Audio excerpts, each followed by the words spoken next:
Today's webinar is titled No Fear Photography, How to Get Better Photos with Every Camera. And our presenter today is RIT alumnus Ken Huth, owner of Huth Photo and public relations photographer in higher education, med tech, and theater. For over 25 years, Ken has taught thousands of people to take better photos. Ken knows the questions you have and how to keep it simple and fun. Huth Photo, based in Durham, North Carolina, does key national work for clients like Duke University, JP Morgan, and the YMCA. Huth Photo's team also makes RIT's biggest events come alive with an instant online system. While events like RIT Brick City are happening, people can see and share over 1,000 images online. We're thrilled to have alumnus Ken Huth with us. Welcome, Ken. Take it away.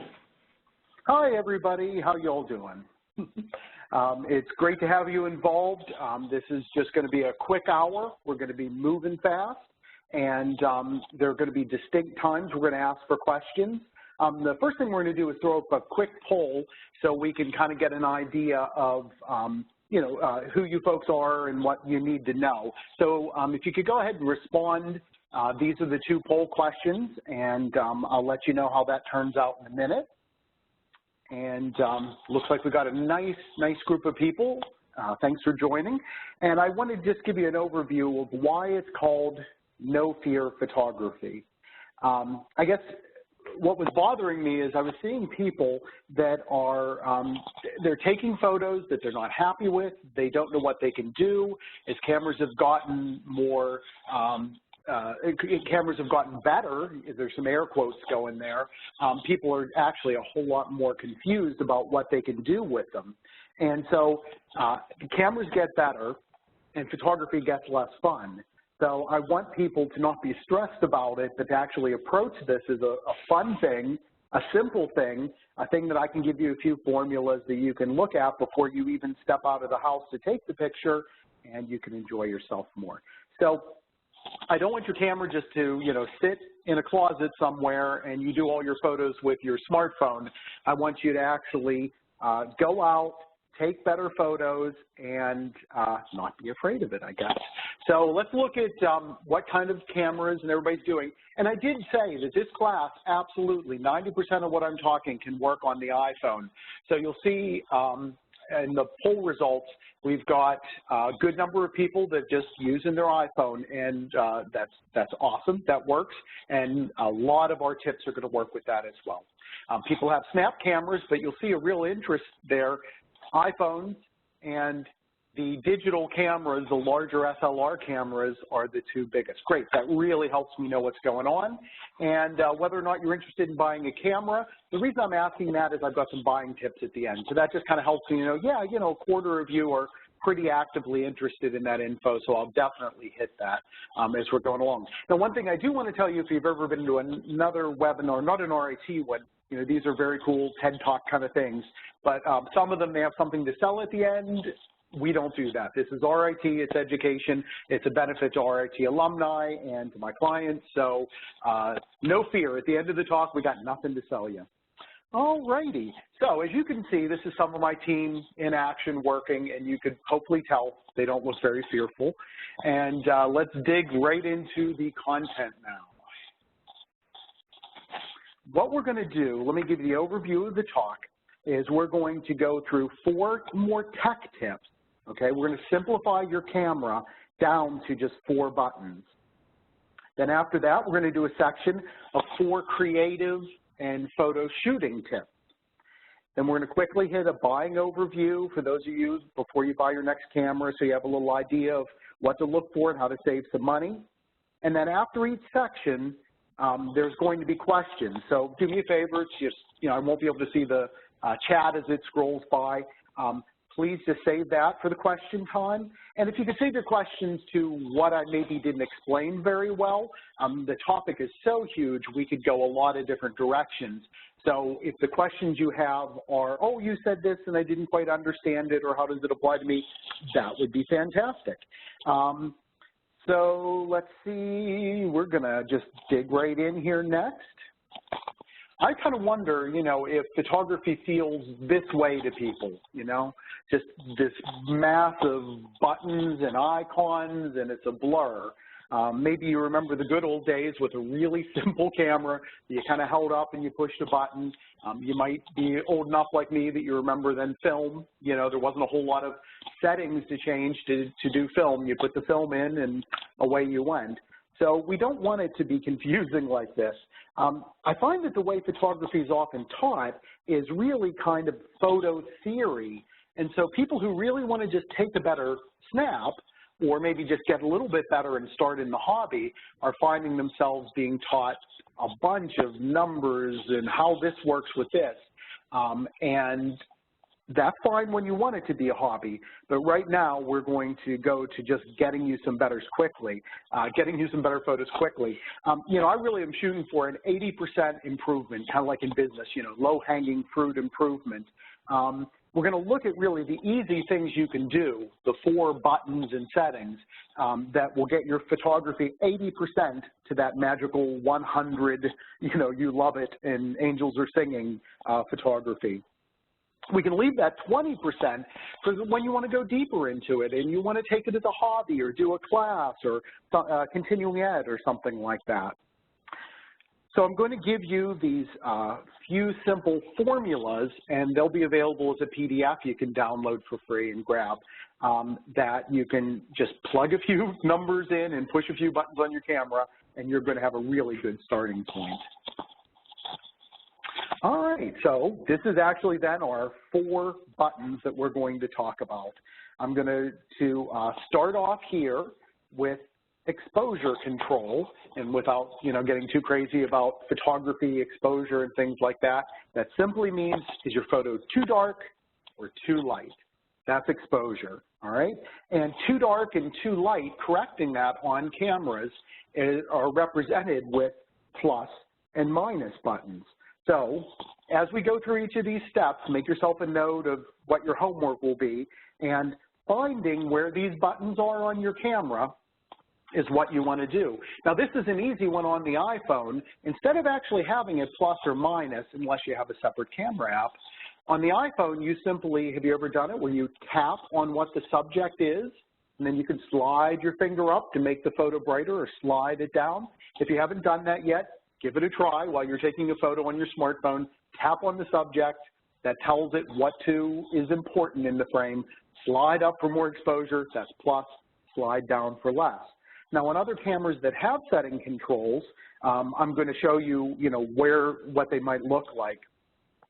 When I was talking to some people about the talk, someone even told me that this was the biggest concern for them, was just how do I get a photo that's too dark, bright enough so that I like it, or it's blown out, it's too bright, how do I straighten that out? So just learning this button is going to put you back in control. All right, so here's an example of what happens in real life. This is a RIT reunion, and I did a photo, the first one there on the left, and as you can see, the photo's too dark.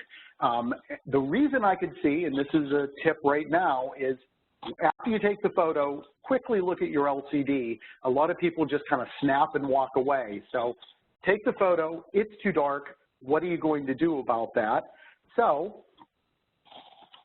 you push the plus button up a little bit, all right? Every camera is a little different on what each push is, but if you push the plus button a little bit, you start to brighten the image. And then on the far right, you can see I pushed it 2 clicks, and it was a little bit too bright, actually, in that image. Depends how that might look on your screen, which is the right one. But the basic idea is take a picture and look at it. If it's too dark or too light, you're going to use that plus or minus. Now, where's that at on your camera? Everybody does it a little differently. The top, you're going to hear me talk now and again a little bit about Fuji mirrorless cameras. That's on a Fuji camera. One of the reasons I love these cameras for teaching photography and somebody who wants to go learn just a little bit to be better is these cameras have a mechanical dial right on top of the camera, and you could see if you turn it, you're starting to go plus, you know, partially, plus another part, plus 1. So plus a third, 2.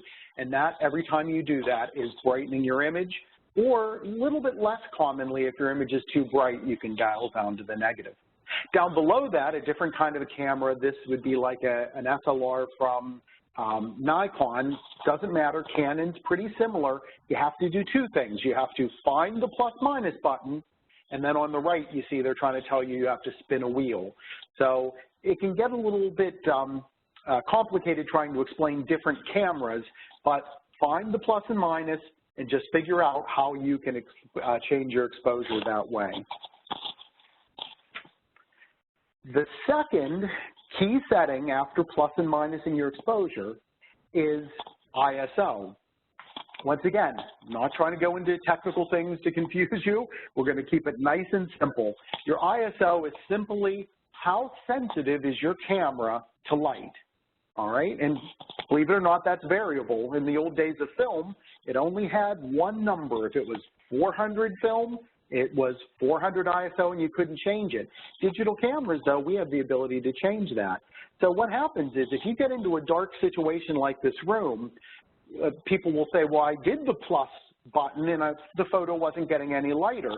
That might be because then your ISO number isn't high enough.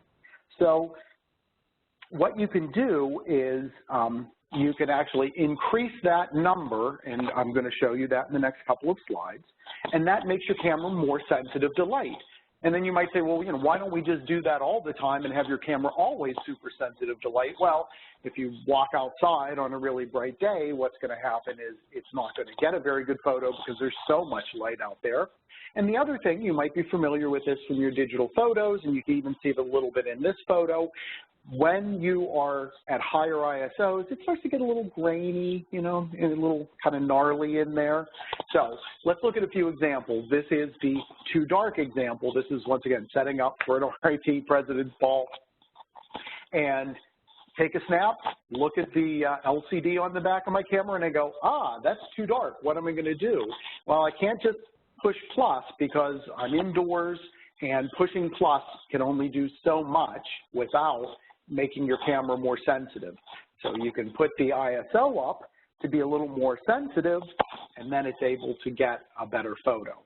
So that's kind of the two ways, the two things you can find on your camera, plus minus button and how you set the ISO to get a much better exposure. Where it's at on your camera is going to vary, but you're looking for a menu kind of like this, something that will say ISO speed. And we're going to talk here, the auto setting actually really isn't bad. One of the newer ideas is not forcing you to say, I want a certain ISO right now, but, camera, if you think there's enough light, you can pick a smaller number, which would give you nicer quality photos and not be blown out by the sun. Oh, camera, I'm indoors and it's dark. You know what, go ahead, just push it a little higher. And as you're taking photos and looking at them, you'll start to say, oh, well, here, take a look. You can see the auto range here goes all the way up to 12,800. That's where you start to get pretty grainy looking photos. You'll learn on your camera. You know what, I'm going to tell the camera, use auto, but don't go to such a high number because I'm not quite happy with the quality there. So that's auto ISO. You can set it manually yourself if you want to. You'll see that that's on my formula tip sheets that are coming up. And so one more thing for you to find, and here comes the third button you're looking for, the third setting, and that's white balance. So I want you to kind of start to look at your photos and think about, is the color look good or bad? Is it really yellow and people's skin looks green? And, it can be subtle at times. But if you look at this photo, now this has already been corrected, but we shot the inside to look nice and clean and bright, right? It doesn't look like a lot of times under fluorescent light. It might look yellowish or greenish or like that. So we've corrected for that. You can look at the sky and see, well, the sky's actually a little unnaturally blue because we've corrected for the interior of the building. You don't have to worry too much about that. We're going to tell you, once again, in the formulas what you're going to set.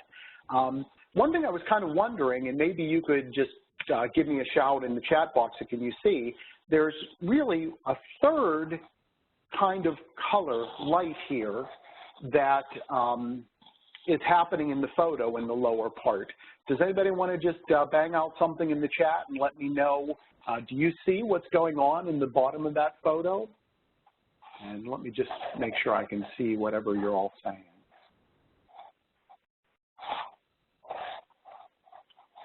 Let's see. No, actually, I can't see that part.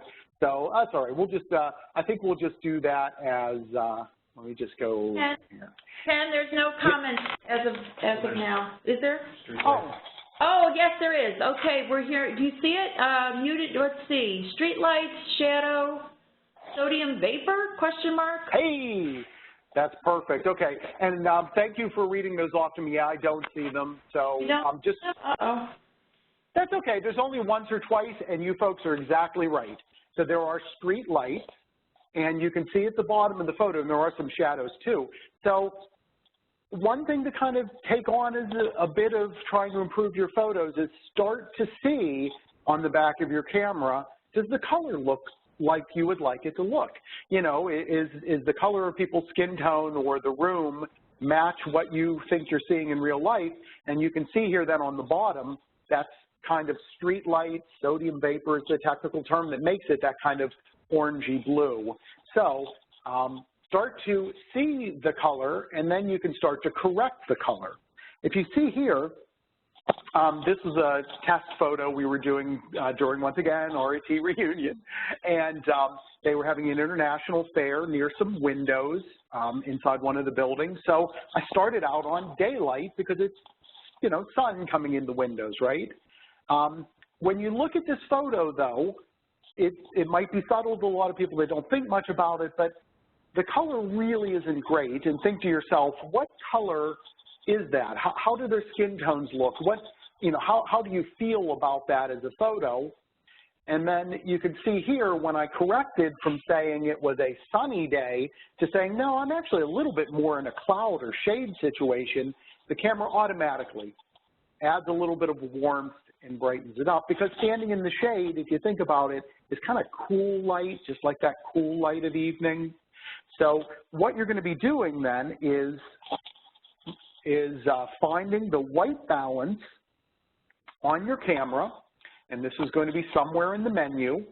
Once again, unfortunately, this is one of the trickier things to find. Some cameras have a Q menu, which is quick menu that you can quickly find things. Really encourage you to, you know, have some really useful things in there, like your white balance should be there. So let me tell you what these symbols are, because I got to tell you, they get confusing for people. Starting on the left is automatic white balance, which is the devil, and I'll explain why later. Next to it is sun, sunny day. So you're going to see in my formula, I'm going to recommend you set your white balance on sunny day when you go outside. You'll also see going across here, that's the shade of a building, so you're standing in shade. Then following over to the right is cloud for a cloudy day. So those are all your outside choices.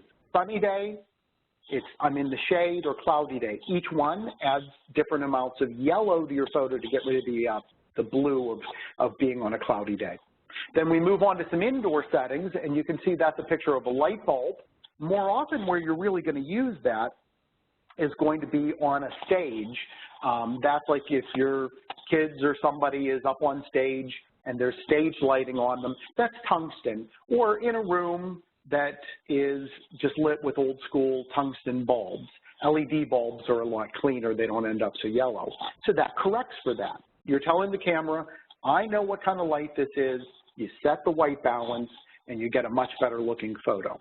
The last one's a fluorescent light bulb, and you know that most office or out environments, you know, are using that. So, and some cameras even have 2 or 3 different fluorescent choices to correct for. And then on the right of that is flash. If you're using flash, your camera says, okay, I know kind of flash isn't perfect color either, I'll correct it. You can not worry about the right 2. Those are professional settings. And back to what's up with white balance, auto white balance on the far left, and why I really dislike it. And I kind of get mad when photographers work with me and they leave it on auto, is that you probably know when you grab your smartphone and you point it at something, how often it gets the exposure wrong, and the color wrong. Cameras just really aren't that good at that yet. So in a lot of environments, it'll pick a very wrong color, and very often tends like really blue. So it only takes a second to say, I'm out in the sun, put it on sunny. You'll get a lot better photos that way. The other thing with auto white balance is when you're in a situation like you're shooting some flash indoor, a lot of times it'll misread what's going on in the room and how much your flash is actually putting out some pretty nice light, and it'll make people look kind of blue, kind of ashen, if you've ever seen that happen. So please just stay away from auto white balance and just manually set it yourself. You'll see that the tips on that are right in the formula, so you don't have to think too much about it. The fourth button we're going to talk about, and the final one, is your camera modes, and I'm going to explain what that is in a second. There are times when you want to do something a little bit nicer with your photo, and you want to maybe, like this photo, you want to have a little more creative blur, let the background show up a little bit more, there's some neat lights in the photo, things like this. This is a fun photo, by the way. This was at an event Wegmans does to help raise money for Hillside Children's Center. And so in your camera, these might have, and I'm going to show you in just a second what the letters are, but they might be called something like portrait mode or sports mode, or they might actually be more than the camera professional names that are P for program, T or F for time or shutter, A for aperture, M for manual. Some people are familiar that, you know, professionals are really into manual, that kind of thing.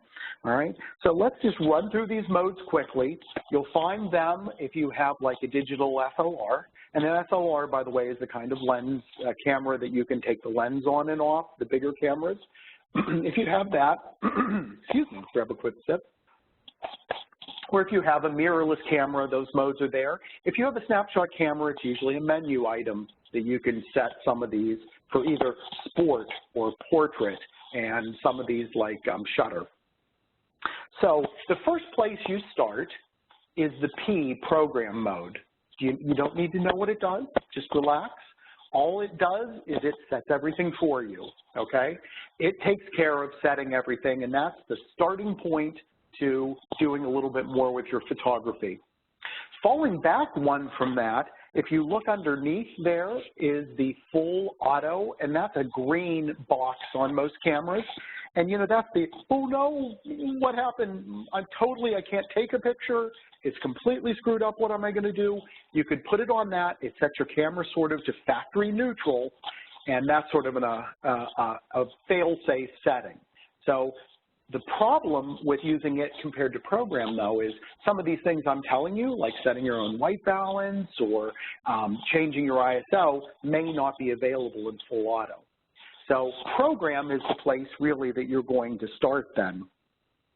Now, why would you use the couple of other modes, the TV or shutter priority mode and the AV aperture mode? When would you use those? Well, if you're in a situation like this, you want to do something like stop action, your kids are in sports or whatever, or you're trying to get photos of something moving fast, or on the flip side, if you want to do something that's a little slower and get something a little creative with some blur in there, you're going to want to use the shutter mode. On Canon, that's a TV, or S on other cameras. You're just trying to find shutter mode. So when you think of shutter, think speed. It handles speed well. It stops things that are moving fast, and it lets things blur that kind of give you that little bit of sense of time for the photo. So that's why you would use it. You don't have to use it if you don't want to, but if you're trying to expand what you're doing, that's why it's there. It gives you total control over how much action you're stopping in the photo.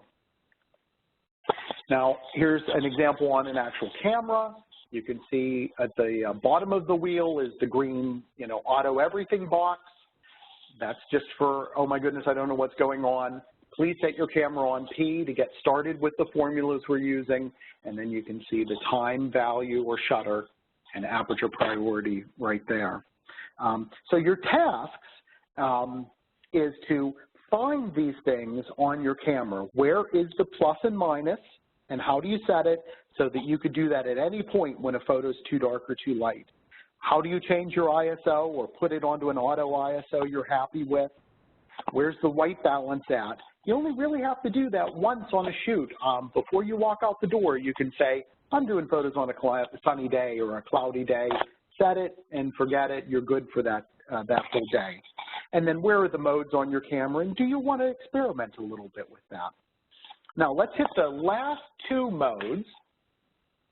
And this one here is controlled by A, your aperture. So when people say to me, you know, oh, that's a very professional looking photo, think to yourself, you know, what do people mean by a very professional looking photo?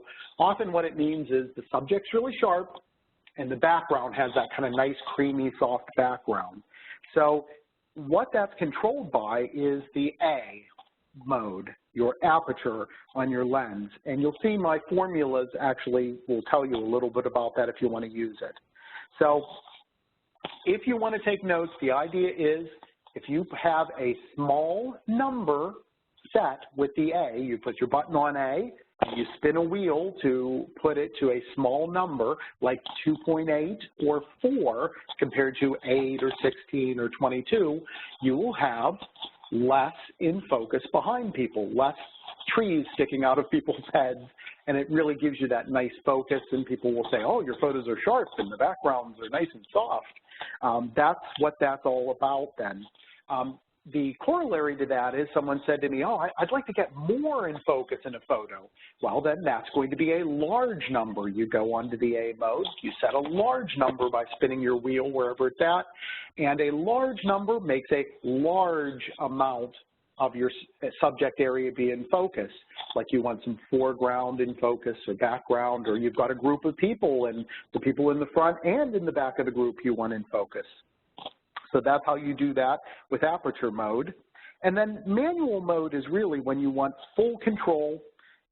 You're taking a photo course, you want to do more with that, and that's you setting everything, and your camera's really not involved to be a fail-safe for you. When you set the aperture or the shutter mode, the camera will always be trying to give you a nice exposure that looks good, and it'll get as close as it can. When you go manual, you could set the camera in a way that you aren't even close on exposure, and the camera says, it's your thing, you do it. You told me you want to be manual. So save that if you want to be taking a course or learning more things. It's most normal people, they're not going to want to mess with that.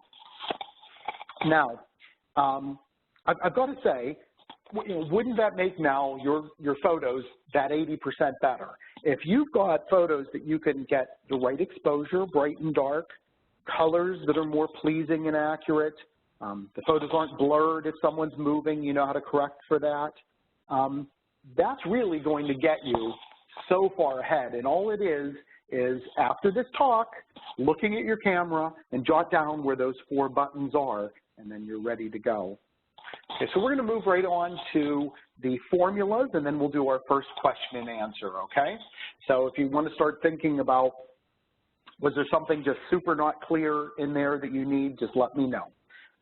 The formulas are, there's PDF sheets for this, and you'll be sent a link so that you can grab those. And we're not going to go through these in depth, but all you have to do to take this formula is look at the buttons I told you about, excuse me, and set your camera accordingly. So I'll use this first one as an example, okay? On an outdoor normal day, you could set your ISO either to automatic or to 200. You find your white balance, and you could set it to daylight or cloudy, whatever kind of day it is.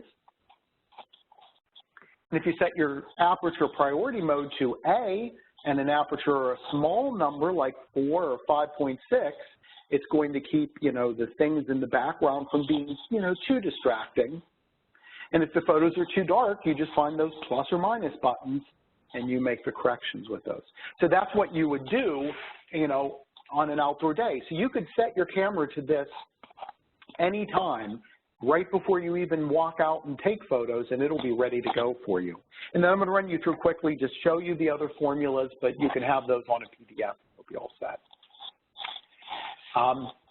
So in this case, then, here's what you would do doing indoor photos with no flash. Once again, you'll see I'm talking about your ISO, your white balance, the mode you're in, and if the photo's too dark or too light.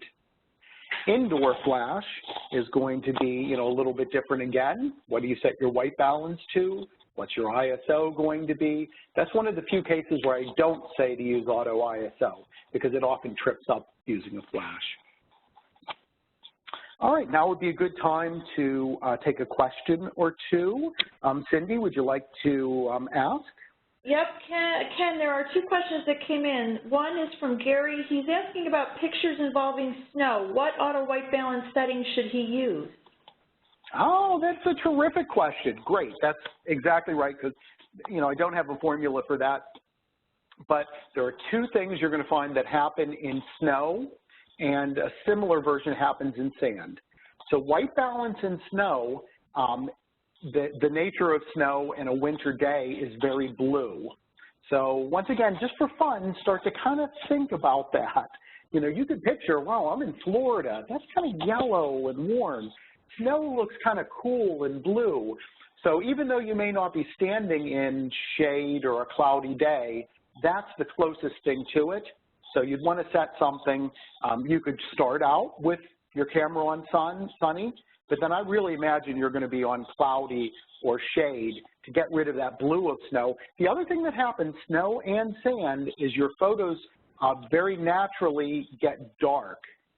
Without going to the tech of it, your camera's goal is to look at the whole scene and kind of make it this one gray it's looking for. It's a long story. In fact, the joke was at RIT that that was originally decided because they just put the original light meters pointing at the sky, and that was gray. So that's how we knew that gray was decided to be the right, balance of brightness and darkness. So when you're shooting photos in sand or snow, your camera wants to see gray, but there's something really bright. It darkens your photos down. So do pay a lot of attention to your plus and minus, and I bet in snow photos or in sand photos, you're going to be hitting the plus button. How about one more question before we zip on, Cindy? All right, another question came in from Mark. He wants to know, is there a particular brand of camera that is the best when it comes to auto white that you'd recommend? Yeah, I'm going to deal a little bit more with brands at the end. The good news is most brands are great today. I will tell you that the newer the camera, the better the automatic is, and automatic white balance is better indoors in a fluorescent lit room than any other time, and it's okay outdoors on the average day. Do you have, that was quick. Do you have one more before we move on? Yeah, Susan wants to know if someone has a window behind them, what would she do to adjust for that? That's a great question, and that goes back to what we were saying about sunny day, snowy day or whatever. It's almost like a snowy day. It's a whole lot of light, and your camera says, I like gray, and that's not gray. And it tries to make it gray by darkening your photo. So that is your plus minus button. So what's going to happen is you can do two things. You can look at the back of your screen and say, oh, wow, that's too dark. Plus, and you're going to plus your exposure. The second thing you can do is the most professional tip you'll hear is we just don't put ourselves in bad situations. We take the person and move them a little bit. So if at all possible, just have the person move. If you can't, that's going to be the plus minus settings you're going to use. All right, we're going to have another session of questions in a minute, but I want to make sure I get through the bulk of this with you. So thanks for those awesome questions. And the second section then is more the softer creative things. Previously, we were talking kind of tech. Now we're talking a little bit more about just how to get a little bit of a better photo. And we're going to talk about the idea of taking a photo versus making a photo. I really like to say that you should make a photo, not just take it. Making a photo is kind of controlling the situation, moving that person away from the window if at all possible. So the ways that you can make a photo, really just look at the situation when you're there.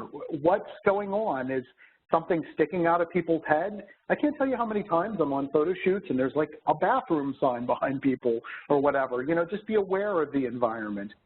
You can move people. You can get people out of really bright sun where they're squinting and move them into the shade, or turn them around so the sun's not hitting them as hard. You can, you know, move people, like I said, away from backgrounds or whatever the bad situation is. So actively be involved in getting the photo. Don't just walk up and snap, I took a photo, okay? And we did the questions, okay? So my number one tip then for making good photos is actually how many photos you're taking, all right? You can't get to making photos without blowing through a lot of images. And when you're in a situation, if you're not, in fact, let me back up just a second and show you.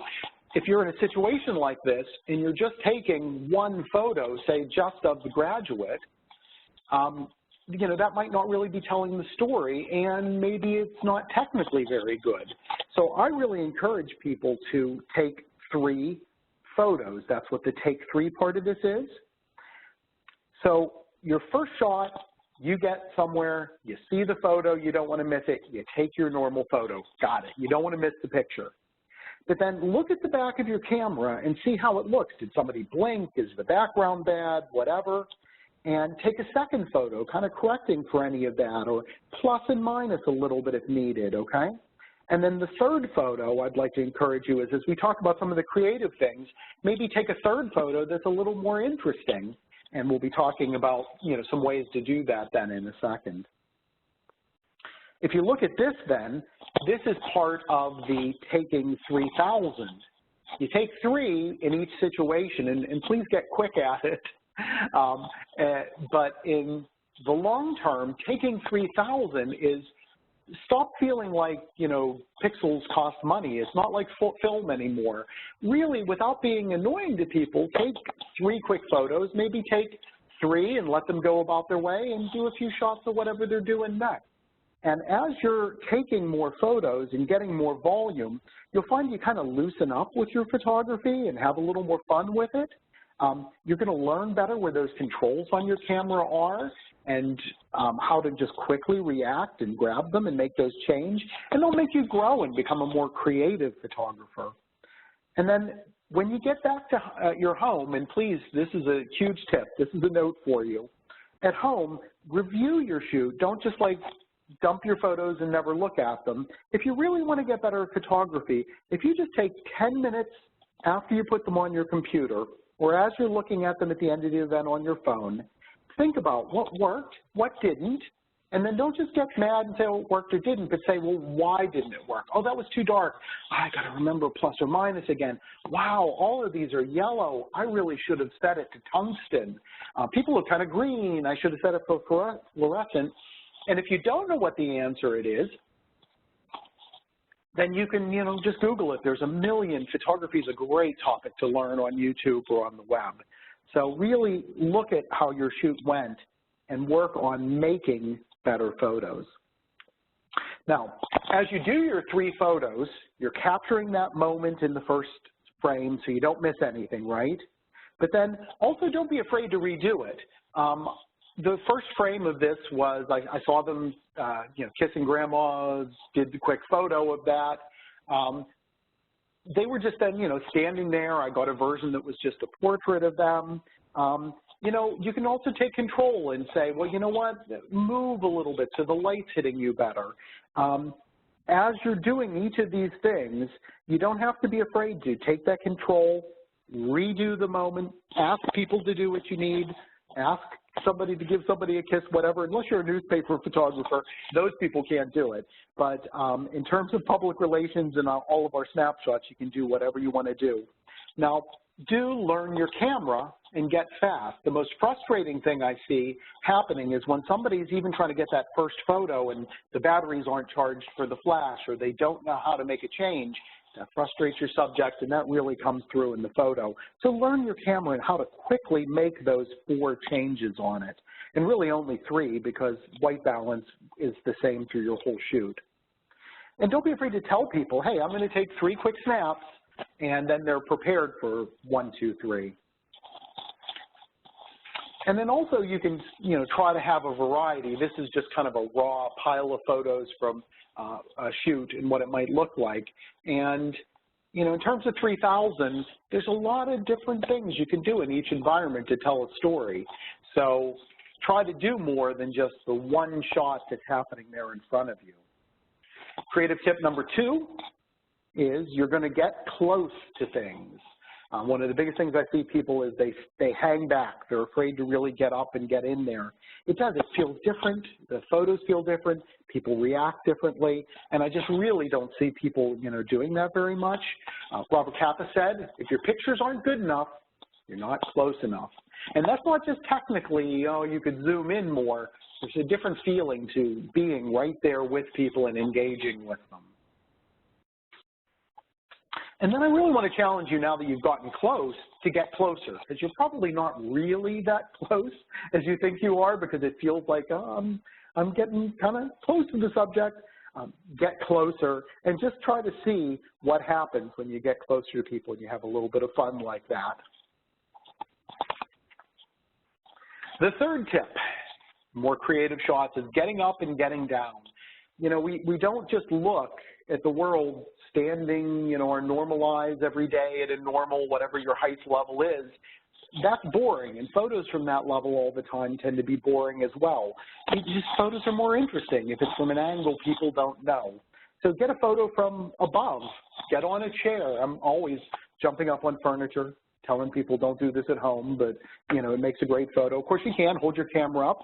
A tip for buying a camera, one of the nice features now is a lot of them have the LCD that you see how your photos are, they swivel out now or pivot, so you can hold them above your head or hold them down low and get a nicer photo. It's terrific. So here's an example of getting low, especially great with kids. You're down on people's level. It's not the angle people normally see. It's a lot more engaging to be down on a lower level with people. And this is from the same shoot. This is a shot from above. We actually have a camera we put on a pole. We can run it wireless using an iPhone app and snap the photo when it looks good on the iPhone. And, anything you can show people that's not the normal photo, that could be that third creative picture you're taking them. And then when you put the two things together, when you're kind of in close to something and down low where they don't always see, it kind of really makes people feel like, you're in the picture, you're right there. And then also just creatively, you're showing people what you want them to see. In this particular, photo, I thought the shoes and the gestures and using the tack and the snuggle, were interesting sort of things. My art blog, by the way, is Nifty Durham, N-I-F-T-Y, like in the 50s, N-I-F-T-Y-D-U-R-H-A-M. I live in Durham, North Carolina. So niftydurham.com if you like to see these kind of just fun street photography kind of things.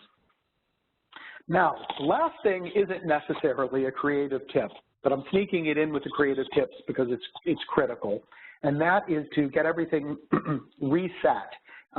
It's a lifesaver if once you're leaving the situation, you reset your camera to neutral. Maybe use something like the sunny day neutral, or if you're indoors more, one of the indoor neutrals. But when you're taking pictures, you're plussing and minusing. You might be changing modes and things. And next time you pick it up, you're going to forget what you had done. So reset your camera as you're leaving the event, so that when you get home, it's neutral and you can pick it up and you're really close to getting a good photo, not saying, now why are all my photos too bright? Oh, the plus and minus is wrong. So please do that. A couple more things that are just good practice is to reset your camera dump the photos immediately. So transfer your photos to your computer constantly when you get home, back them up, and don't just leave them on your card where you might accidentally erase them or like that. Charge your batteries up as soon as you get home so you're ready to go the next time you grab your camera. So really to summarize then, and you can think of a couple more questions we can do. To summarize, I want to say, you know, these tips can be done then on an iPhone. You know, you really can do making versus taking with any camera. It's not the camera, and I know pro photographers say that all the time, and then you buy a $6,000 camera. But it's the same pictures I'm taking on my iPhone or my smaller snap camera, the same things I'm using, the same tools or the same things you're using with whatever camera you're doing. It's really not the camera.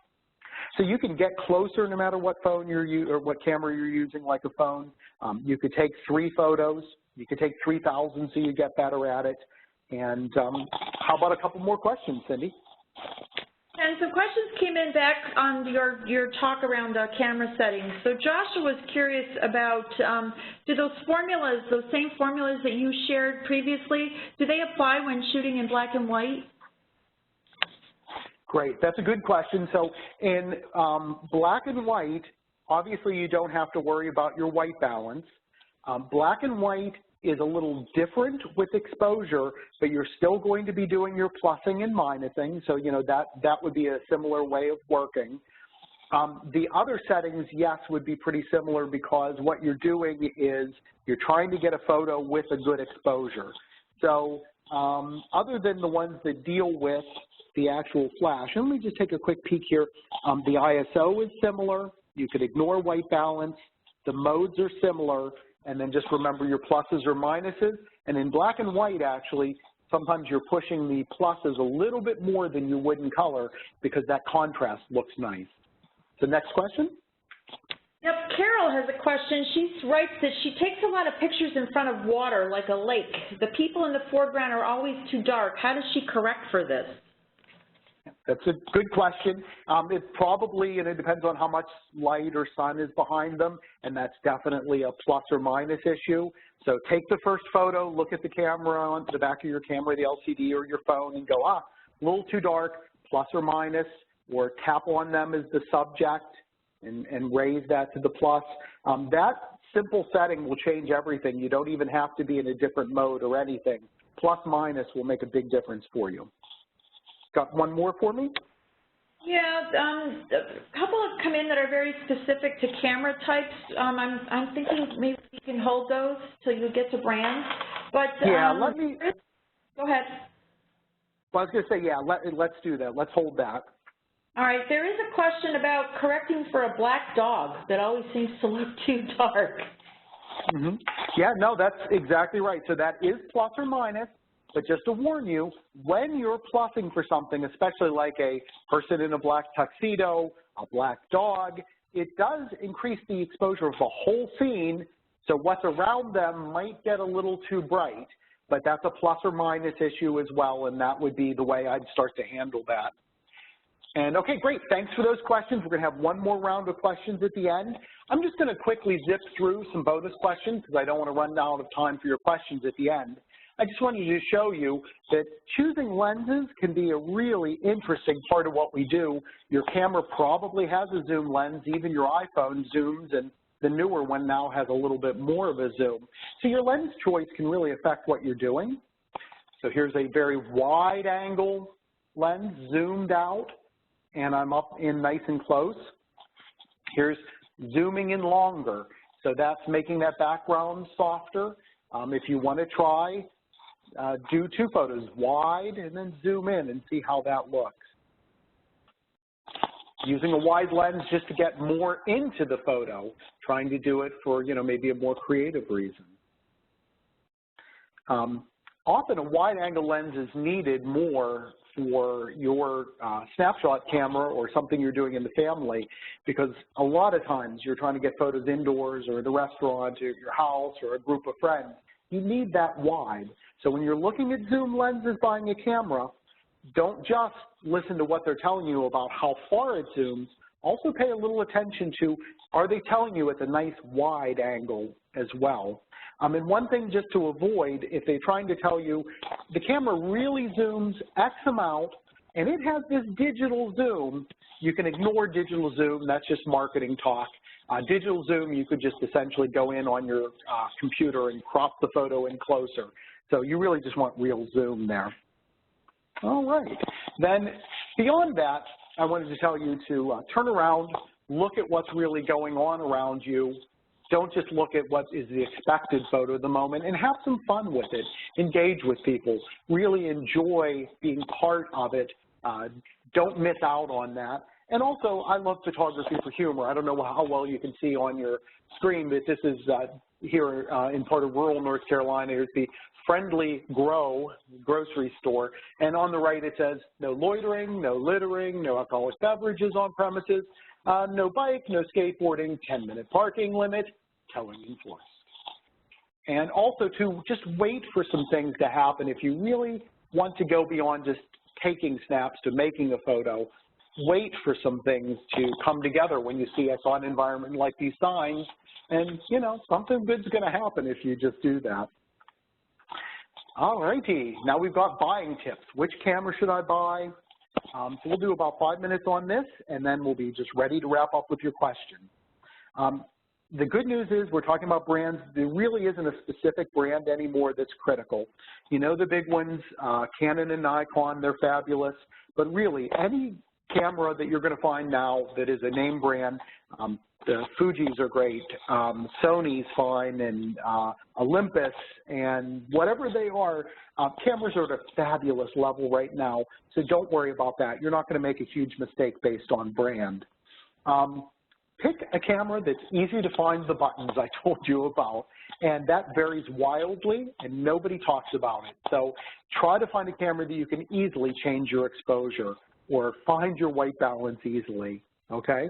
I'm going to teach you in a second about the camera types, so that's coming up in just about 2 slides here then. The first tip, though, is I think I could help save you a little bit of money, and that is cameras refurbished are actually really good right now, and there is, I think they're going to send you the link, and if not, it's in my PDF. Canon has an entire website you could buy refurbished digital Rebel camera, and it's going to be fine. If it's refurbished by the manufacturer, Canon or Nikon, it's a great way to save like 20% on things. Now, what is a yes when you're buying your camera? There's a lot of no's, but what should you be spending your money on when you buy the camera? I encourage you to make sure you're getting good batteries for your flash, and I want you to have a flash. That's coming up too. Good quality nickel metal hydride NIMH batteries. Have 2 sets, so you can always have one in your flash and one charging. 2 sets of camera batteries. Always have a second one charged up so you don't miss things.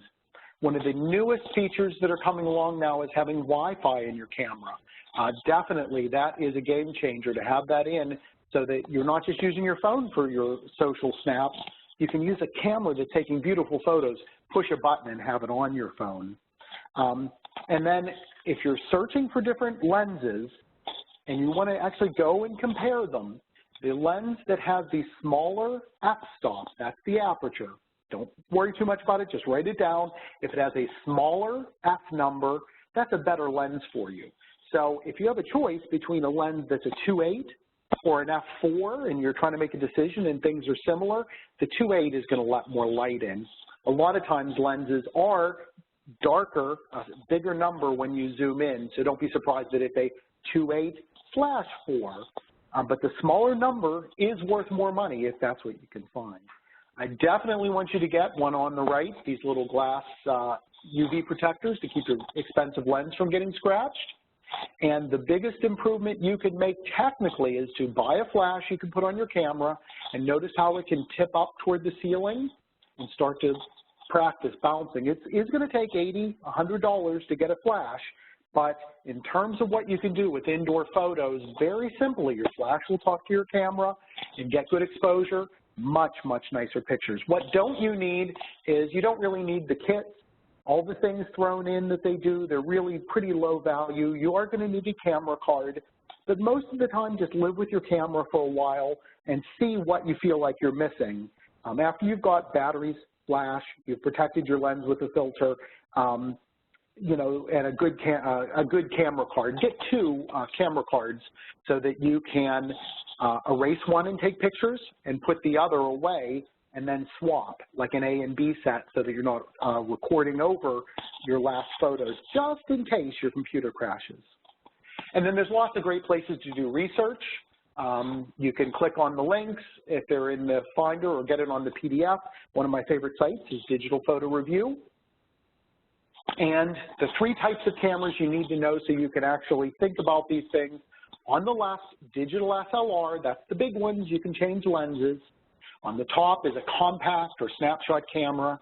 And in the middle is the newest change in photography. It's the mirrorless cameras, or 3/4 cameras they're called. I love those, especially the ones that you can set things more clearly on. So the reason the big camera would have the best quality, it's the highest price, and do you really want to carry something that heavy? Snapshot camera, the quality isn't quite as good, but it's a step up from your phone. And I really feel like that mirrorless, like the Fuji mirrorless, are the sweet spot in between. There are some books and things that I have linked in the PDF for you. There's lots of learning you can do online, but let's wrap up with a few questions. Okay, very quickly, Jessica's curious, do you have any lens type recommendations for product photography? Really, for anybody, I'm not afraid of zoom lenses. In the old days, they used to tell you to do that. But if you can get a lens that has macro, and macro means you can focus on something closer and make it bigger in the frame, that's a real value to you, so definitely do it. Macro is a good feature and would help you. When do you use a lens, or I'm sorry, when do you use lens hoods? That's a good question. A lens hood is meant to keep sun or lights from bouncing around and glaring in your image.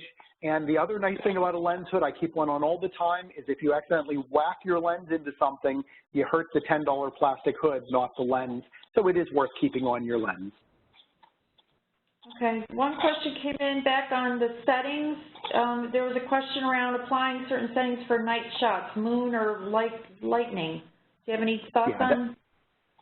Yeah, that's a great question. It's a little beyond what we're doing, but you would want to have a tripod or some way to keep the camera steady, and you're going to open it you're going to let it go for a longer amount of time. So when I'm talking about the speed of the time, that's a shutter setting. And if you just research a little bit online, say you want to have camera settings for fireworks or camera settings for lightning or like that, you'll find something. All right, what camera card speeds do you recommend, Ken? John wants to know. Yeah. Great question. Camera cards, really, it doesn't cost that much more to get whatever is the fastest card. You can do a little research online if you want to geek out about it, but on Amazon, really, the fastest card for the money, what you don't want to do is have a card that's thrown in that has a very low speed number.